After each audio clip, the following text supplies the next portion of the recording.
అన్న ఇది ఎవరు చెప్తున్నా అంటే మన క్యాబ్ వాళ్ళందరికీ.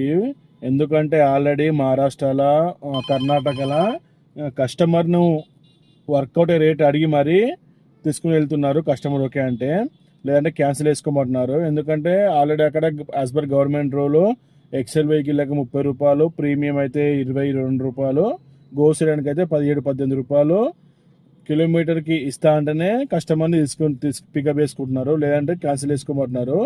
సో మనం కూడా హైదరాబాద్లో అదే చేయండి ప్రతి ఒక్క డ్రైవర్. ఎందుకంటే ర్యాపిడోడు వీడు ఊబర్ చాలా తక్కువ ఇస్తున్నారు రేట్లు. సో మీరు డైరెక్ట్ కస్టమర్ కాల్ చేసి ఈ కిలోమీటర్ ఇంత రేట్ అయ్యి వర్కౌట్ అయితేనే వెళ్ళండి, లేదంటే క్యాన్సిల్ చేసుకోమని చెప్పండి. అట్లయితేనే ఈ ఊబర్ ఓలా వాళ్ళు మనకు ఇంటారు, లేదంటే ఇంకా తగ్గించేసారు రేట్లు. ఆల్రెడీ అసలు వర్కౌట్ కానీ రేట్లే ఇస్తున్నారు మనకు. సో మీరు కస్టమర్కి ఫోన్ చేసి చెప్పండి, చెప్పి అడిగి తీసుకొని వెళ్ళండి, లేదంటే క్యాన్సిల్ చేసుకొని చెప్పండి. ప్రతి ఒక్కరు అట్లా చేస్తే కస్టమర్ కూడా ఇస్తారు.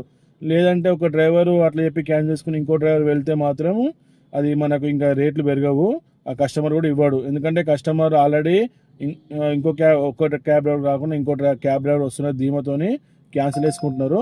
అందరూ అలానే చేయండి, అట్లయితే మనకు రేటు వర్కౌట్ అవుతుంది. ఓకేనా?